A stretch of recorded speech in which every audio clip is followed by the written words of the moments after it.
পুতিনকে পথে বসাতে মরিয়া ট্রাম্প, কড়া হুঁশিয়ারি মার্কিন অর্থমন্ত্রী। বেপরোয়া নেতানিয়াহুকে সৌদি আরবের হুমকি, না থামলে সম্পর্ক শেষ হবে দুই দেশের। নিজের সিদ্ধান্ত থেকে সরে দাঁড়ালেন ট্রাম্প, ৪৫টির বেশি ক্যাটাগরিতে শুল্ক মওকুফ।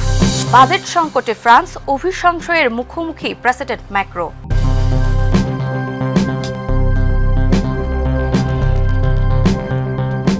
দর্শক, আমন্ত্রণ মাই টিভি আই নিউজে।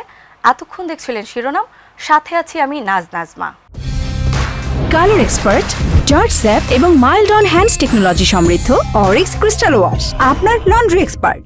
রাশিয়ার উপর অর্থনৈতিক চাপ আরও বাড়ানোর হুঁশিয়ারি দিয়েছে যুক্তরাষ্ট্র। মার্কিন অর্থমন্ত্রী স্কট বেসেন্ট বলেছেন, রুশ তেল আমদানিকারক দেশগুলোর উপর শুল্ক আরোপ করলে মস্কোকে আলোচনায় বসতে বাধ্য করা যাবে। তবে এর জন্য ইউরোপীয় মিত্রদের অংশগ্রহণ জরুরি। এর আগে রুশ তেল কেনার কারণে ভারতের উপর ৫০% শুল্ক বসিয়েছিল ট্রাম্প প্রশাসন। এদিকে প্রেসিডেন্ট ট্রাম্পও রাশিয়ার বিরুদ্ধে আরও কঠোর পদক্ষেপের ইঙ্গিত দিয়েছে। বিস্তারিত রিপোর্টে। এবার রুশ প্রেসিডেন্ট ভ্লাদিমির পুতিনকে পথে বসিয়ে দেওয়ার পরিকল্পনা করছে মার্কিন প্রেসিডেন্ট ডোনাল্ড ট্রাম্প। প্রকাশ্যে রাশিয়াকে এমনই হুঁশিয়ারি দিয়েছে মার্কিন অর্থমন্ত্রী। রাশিয়ার উপর অর্থনৈতিক চাপ আরও জোরদার করার হুঁশিয়ারি দিয়েছে যুক্তরাষ্ট্র। এক্ষেত্রে ইউরোপীয় দেশগুলোকে একসঙ্গে কাজ করার আহ্বান জানিয়েছেন মার্কিন অর্থমন্ত্রী স্কট বেসেন্ট। স্কট বেসেন্ট বলেন, রাশিয়ার তেল কিনে নেওয়া দেশগুলোর উপর চাপ সৃষ্টি করা গেলে মস্কোকে আলোচনার টেবিলে আনা সম্ভব হবে। এনবিসি নিউজকে দেওয়া এক সাক্ষাৎকারে বেসেন্ট আরও জানান, এটার মূল হিসাব হচ্ছে ইউক্রেনীয় সেনারা কতদিন লড়াই চালিয়ে যেতে পারে আর রুশ অর্থনীতি কতদিন টিকে থাকতে পারে। বেসেন্টের মতে, নতুন করে নিষেধাজ্ঞা এবং রুশ তেল আমদানিকারক দেশগুলোর উপর অতিরিক্ত শুল্ক আরোপ করলে রাশিয়ার অর্থনীতি কার্যত ভেঙে পড়বে এবং প্রেসিডেন্ট ভ্লাদিমির পুতিন আলোচনায় বসতে বাধ্য হবেন। তবে এই চাপ সঠিকভাবে কার্যকর করতে হলে ইউরোপীয় মিত্রদের অংশগ্রহণ জরুরি বলেও উল্লেখ করেন তিনি। এর আগে ট্রাম্প প্রশাসন রাশিয়ার তেল কেনার কারণে ভারতের উপর ৫০% শুল্ক আরোপ করেছিল। এটিকে এখন পর্যন্ত যুক্তরাষ্ট্রের অন্যতম কঠোর পদক্ষেপ হিসেবে দেখা হচ্ছে। এমন প্রেক্ষাপটে প্রেসিডেন্ট ডোনাল্ড ট্রাম্প রাশিয়ার বিরুদ্ধে আরও কঠোর পদক্ষেপের ইঙ্গিত দিয়েছেন। হোয়াইট হাউসের সাংবাদিকদের প্রশ্নের জবাবে তিনি বলেন, হ্যাঁ, আমি প্রস্তুত, তবে পরবর্তী পদক্ষেপ সম্পর্কে বিস্তারিত কিছু জানায়নি তিনি। এদিকে ইউক্রেনের প্রেসিডেন্ট ভলোদিমির জেলেনস্কি বলেছেন, যারা এখনো রাশিয়ার সঙ্গে ব্যবসা করছে তাদের উপর শাস্তিমূলক ব্যবস্থা নেওয়া উচিত। তার মতে, রুশ তেল ও গ্যাস কিনতে থাকা দেশগুলোর উপর শুল্ক বসানোই সবচেয়ে সঠিক পদক্ষেপ হবে। ইসরায়েলের প্রধানমন্ত্রী বেনিয়ামিন নেতানিয়াহু পশ্চিম তীর দখলের পরিকল্পনার বিরুদ্ধে কড়া হুঁশিয়ারি দিয়েছে সৌদি যুবরাজ মোহাম্মদ বিন সালমান।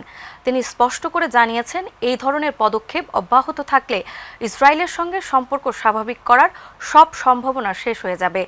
এর আগে সংযুক্ত আরব আমিরাতও পশ্চিম তীর দখলকে রেড লাইন আখ্যা দিয়ে সতর্ক করেছিল। বিস্তারিত রিপোর্টে। ইসরায়েলের প্রধানমন্ত্রী বেপরোয়া নেতানিয়াহুকে এবার কড়া হুঁশিয়ারি দিল সৌদি যুবরাজ মোহাম্মদ বিন সালমান। অধিকৃত পশ্চিম তীরকে ইসরায়েলের মানচিত্রে অন্তর্ভুক্ত করার পরিকল্পনায় এগিয়ে নিচ্ছে ইসরায়েল প্রধানমন্ত্রী বেনিয়ামিন নেতানিয়াহু। এ নিয়ে সংযুক্ত আরব আমিরাতের পর এবার কঠোর হুঁশিয়ারি দিয়েছে সৌদি আরব। সৌদি যুবরাজ মোহাম্মদ বিন সালমান স্পষ্ট করে জানিয়েছেন, এমন বর্বরতার পদক্ষেপ অব্যাহত থাকলে ইসরায়েলের সঙ্গে সম্পর্ক স্বাভাবিক করার সম্ভাবনা একেবারে শেষ হয়ে যাচ্ছে। আব্রাহাম চুক্তির ভবিষ্যৎ নিয়েও গভীর শঙ্কা দেখা দিয়েছে বলে জানিয়েছে জেরুজালেম পোস্ট। ২৩ মাসেরও বেশি সময় ধরে গাজায় ফিলিস্তিনি স্বাধীনতাকামী সংগঠনের উৎখাত ও জিম্মি উদ্ধারের নামে দফায় দফায় হামলা চালিয়ে আসছে ইসরায়েলি সেনারা। এই সময় হাজার হাজার নিরীহ ফিলিস্তিনি নিহত হয়েছেন। আন্তর্জাতিক মহল কঠোর নিন্দা জানালেও যুক্তরাষ্ট্রের নিরঙ্কুশ সমর্থন পেয়ে আরও আগ্রাসী হয়ে উঠেছে নেতানিয়াহু। সম্প্রতি তার সেনারা গাজা সিটি দখলের পরিকল্পনার সামনে এনে হামলার মাত্রা বাড়িয়েছে। পাশাপাশি পশ্চিম তীর দখলের পরিকল্পনাও প্রকাশ্যে এসেছে।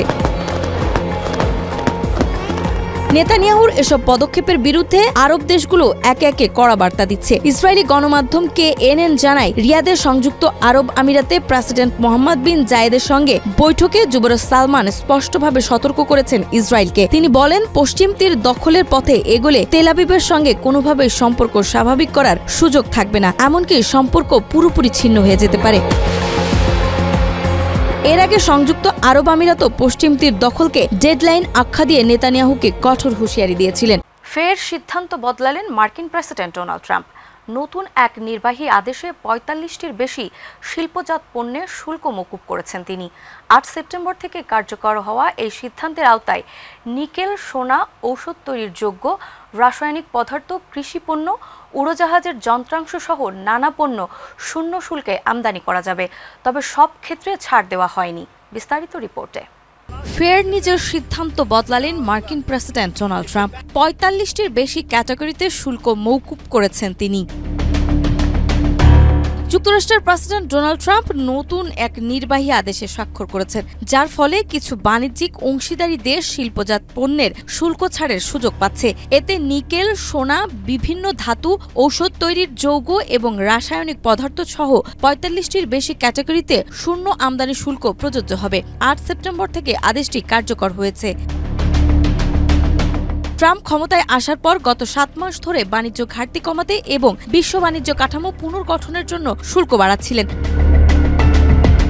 তবে এবার সমন্বিত অংশীদারদের জন্য কর ছাড় দিয়ে পাল্টা শুল্ক হ্রাস এবং জাতীয় নিরাপত্তা ধারা সেকশন ২৩২ সংক্রান্ত কর কমানোর সুযোগ তৈরি হলো। গত ৫ সেপ্টেম্বর স্বাক্ষরিত আদেশটি বিদ্যমান বাণিজ্য কাঠামোর সঙ্গে সমন্বিত হবে। জাপান ও ইউরোপীয় ইউনিয়নের মতো মিত্রদের সঙ্গে করা চুক্তিও এর আওতায় আসছে। শুল্ক ছাড়ের সিদ্ধান্ত নির্ভর করবে পারস্পরিক প্রতিশ্রুতি, অর্থনৈতিক মূল্য ও যুক্তরাষ্ট্রের জাতীয় স্বার্থের সঙ্গে সামঞ্জস্যের ওপর।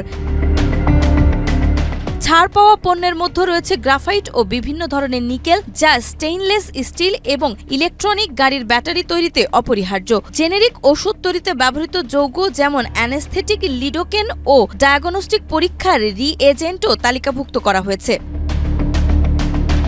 হোয়াইট হাউস জানিয়েছে, কৃষিপণ্য, উড়োজাহাজ ও এর যন্ত্রাংশ এবং কিছু নন পেটেন্টেড ওষুধের উপাদানও ছাড়ের আওতায় আনা হয়েছে। তবে সব পণ্য ছাড় দেওয়া হয়নি। প্রাকৃতিক গ্রাফাইট ও নিউডিয়াম ম্যাগনেট ও এলইডির ওপর থেকে শুল্ক তুলে নেওয়া হলেও প্লাস্টিক ও সোলার প্যানেলের মূল উপাদান পলিসিলিকনের ক্ষেত্রে শুল্ক ছাড় প্রত্যাহার করা হয়েছে। নাজমা, মাই টিভি।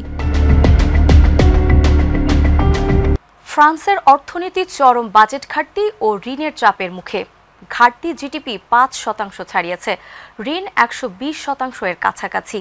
এই পরিস্থিতিতে প্রেসিডেন্ট ইমানুয়েল ম্যাক্রোর বিরুদ্ধে অভিশংসনের প্রস্তাব এনেছে বিরোধী দলগুলো। তাদের অভিযোগ, জনবিচ্ছিন্ন সিদ্ধান্ত ও অদূরদর্শী নীতি এই সংকটের জন্য দায়ী। যদিও প্রেসিডেন্ট কার্যালয় বলছে, কঠিন সময়ের জন্য কঠিন সিদ্ধান্তই প্রয়োজন। বিস্তারিত রিপোর্টে। ফ্রান্স বর্তমানে চরম বাজেট ঘাটতি ও ঋণের চাপের মুখে পড়েছে। এই আর্থিক সংকটকে কেন্দ্র করে প্রেসিডেন্ট ইমানুয়েল ম্যাক্রোর বিরুদ্ধে উঠেছে অভিশংসনের প্রস্তাব। বিরোধী রাজনৈতিক দলগুলো অভিযোগ করেছে, ম্যাক্রো সরকারের অদূরদর্শী ও জনবিচ্ছিন্ন নীতির কারণেই দেশ আজ এই অর্থনৈতিক বিপর্যয়ের মুখোমুখি। চলতি বছরে ফ্রান্সের বাজেট ঘাটতি জিডিপির প্রায় ৫% ছাড়িয়েছে, যা ইউরোপীয় ইউনিয়নের নির্ধারিত সীমার চেয়েও অনেক বেশি। এছাড়াও সরকারি ঋণের পরিমাণ দাঁড়িয়েছে ১২০%-এর কাছাকাছি, যা বিগত এক দশকের সর্বোচ্চ। এই পরিস্থিতিতে আন্তর্জাতিক রেটিং সংস্থাগুলোর দৃষ্টিও পড়েছে ফ্রান্সের অর্থনীতির ওপর। ফ্রান্সের জাতীয় পরিষদে ম্যাক্রোর বিরোধী দল ন্যাশনাল র্যালি ও বামপন্থী জোট নিউ পপুলার ফ্রন্ট যৌথভাবে অভিশংসয় প্রস্তাব উত্থাপন করেছে। তারা বলছে, ম্যাক্রো সরকার জনগণের সঙ্গে পরামর্শ না করেই একের পর এক ভুল সিদ্ধান্ত নিয়েছে, যার ফলে শ্রমবাজার, স্বাস্থ্য খাত ও শিক্ষা ব্যবস্থা চরম ক্ষতির মুখে পড়েছে। তবে প্রেসিডেন্টের কার্যালয় এক বিবৃতিতে জানিয়েছে, বর্তমান বৈশ্বিক পরিস্থিতির প্রেক্ষাপটে ফ্রান্সের কিছু কঠিন আর্থিক সিদ্ধান্ত নিতে হয়েছে।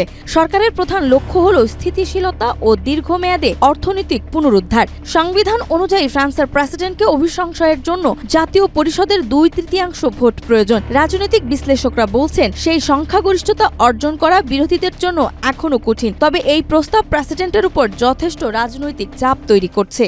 রাজস্থানের পিপলোডি গ্রামে বৃষ্টিতে স্কুল ধসে ৭ শিশু মারা যায়।